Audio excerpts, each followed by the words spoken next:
Ousadia sem amor vai tornar a pessoa um inconsequente. Quem tem muita ousadia, mas não tem amor, se torna inconsequente.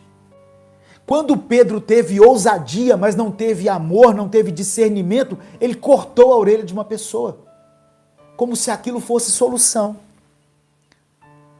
E hoje nós estamos assim, nós nos tornamos crentes muito ousados, não porque eu faço, eu aconteço, mas com pouco amor. E à medida em que nós vamos cortando orelhas das pessoas à nossa volta, Jesus vem curando essas feridas que nós vamos provocando nas pessoas, por causa da nossa ousadia sem amor. Ao mesmo tempo que amor sem ousadia vai produzir o quê? Crentes sem atitude. Pessoas que creem, que têm fé, mas que não têm coragem. Não têm coragem de assumir o seu compromisso com Deus. Não têm coragem de se assumirem como cristãos, assumirem a sua identidade como cristãos diante das pessoas. Elas não têm coragem de se deixarem ser usados ou usadas por Deus. Elas têm amor, mas lhes falta ousadia. Pedro e João. Quem eram esses homens? Primeiro vou falar de João. João era irmão de Jesus, porque Maria teve outros filhos, né? João era irmão de Jesus. João ficou conhecido como o apóstolo do amor. João era aquele que se recostava no peito de Jesus. Ele era um homem dócil, manso, o apóstolo do amor. João foi escolhido por Jesus para cuidar de Maria, a sua mãe. Então João ali, ele, de certa forma, nesse entendimento, né, que Deus me levou aqui, ele representa o amor. E Pedro representa a ousadia. Por isso eu chamei essa ministração de amor e ousadia. Pedro foi aquele discípulo ousado, o mais atrevido, vamos dizer assim. Pedro teve coragem de andar sobre as águas com Jesus. Pedro não hesitou em responder a Jesus sobre quem ele era. E Pedro disse, tu és o Cristo, o Filho do Deus vivo. Pedro foi aquele que, num ímpeto, cortou a orelha de um soldado que queria prender Jesus. Então Pedro aqui, nesse contexto, ele fala do discípulo ousado. Ali estavam o amor em João e a ousadia em Pedro. E amor e ousadia são elementos necessários na vida daqueles que servem a Deus. Tem gente que, por causa das suas atitudes, impedem o agir de Deus na vida delas. Talvez você precisa se libertar de algumas coisas, clame a Deus. Hoje o Espírito Santo está falando com você aí, olha. Prepara-te, ó Israel, para encontrares com o teu Deus. Eu preciso estar preparado. Não é de qualquer jeito. Não é de qualquer jeito. Todas as pessoas que foram até Jesus foram movidas de alguma forma por um quebrantamento, por uma atitude de arrependimento, de humildade, não pela arrogância, pela soberba. Em Atos capítulo 2, você pode abrir aí também, no versículo 1, do verso 1 ao verso 4, diz assim, chegando o dia de Pentecoste, estavam todos reunidos num só lugar. De repente veio do céu um som, como de um vento muito forte, um vento impetuoso, e encheu toda a casa na qual estavam assentados. E viram o que parecia línguas de fogo, que separaram e pousaram sobre cada um deles. Todos ficaram cheios do Espírito Santo e começaram a falar noutras línguas, conforme o Espírito os capacitava. uma coisa me chama a atenção aqui. Lembra que em Gênesis capítulo 6, aquele episódio onde fala da Torre de Babel, onde os homens quiseram construir uma torre que alcançasse o céu, mas houve um momento em que Deus viu que a intenção deles não era boa, e por causa disso Deus confundiu a língua deles, Deus confundiu a língua do povo, e eles não se entendiam mais. Aqui, em Atos capítulo 2, foi o contrário. Deus precisava usar a vida desses homens para um propósito grandioso, que era a propagação do Evangelho, da Palavra de Deus. Eles seriam testemunhas de Jesus. Então Deus colocou neles o Espírito Santo, os encheu com o Espírito Santo e eles receberam línguas diferentes. Mas eles entendiam o que o outro estava dizendo.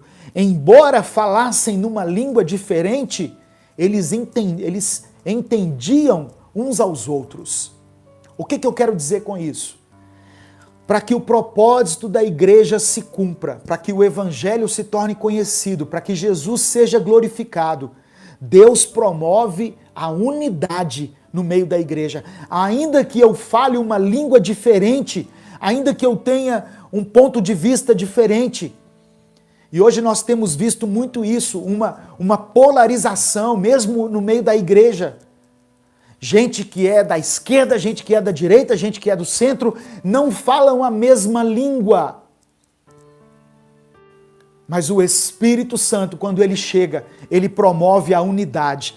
Eles falavam línguas diferentes, mas eles entendiam-se uns aos outros. Amém? Porque eles estavam cheios do poder e da graça de Deus, cheios do Espírito Santo de Deus. Louvado seja o nome do Senhor. Você precisa ter amor. Você precisa ter o amor descrito em Coríntios 13. Deixa eu abrir aqui. 1 Coríntios capítulo 13, quando Paulo fala sobre o amor. E você precisa ter esse amor.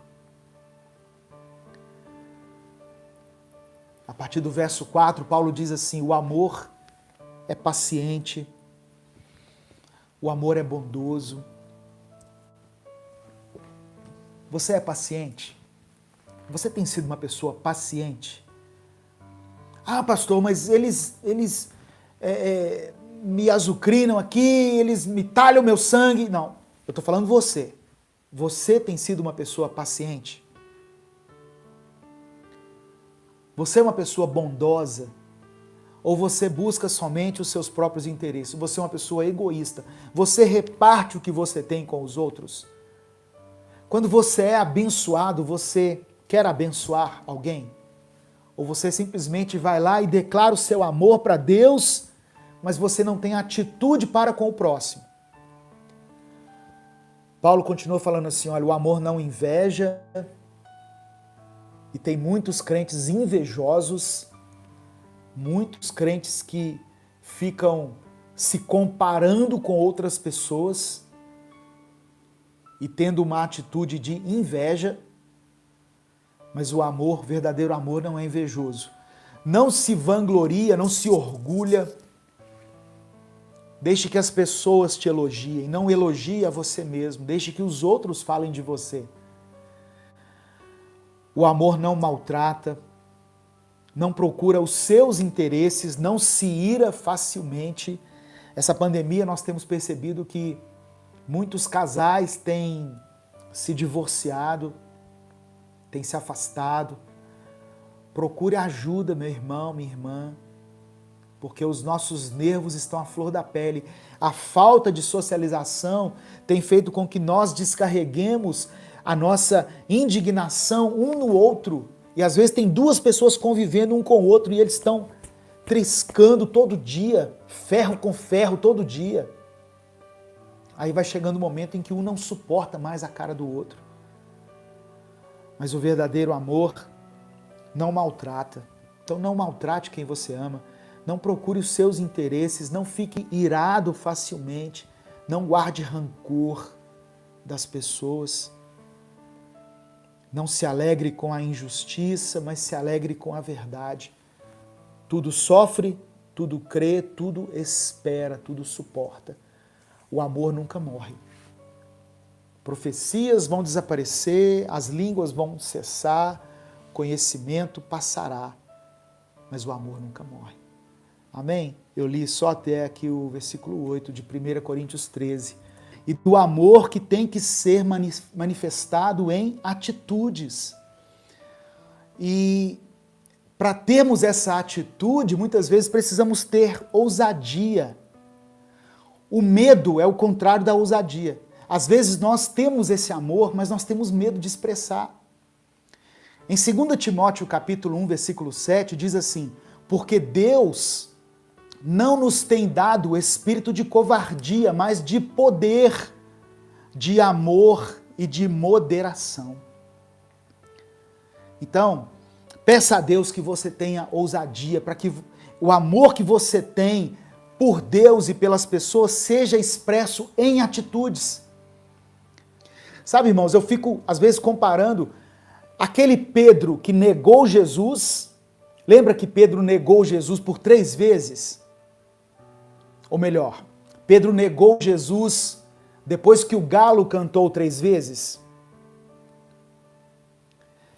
Aquele Pedro era diferente do Pedro agora, que estava cheio do Espírito Santo.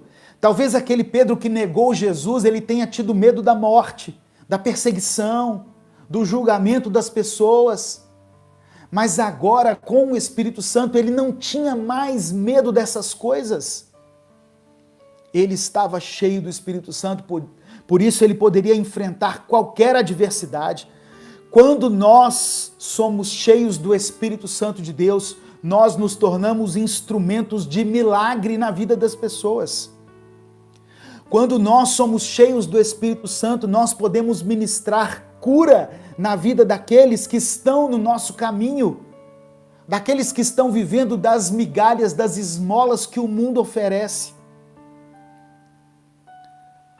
Pedro e João não tinham ouro e prata, mas eles tinham algo muito mais valioso dentro deles, que era a presença de Jesus. Às vezes as pessoas passam a vida inteira buscando a riqueza, buscando a ascensão, buscando a estabilidade, sem se preocupar com aquilo que é mais importante, com a sua vida espiritual.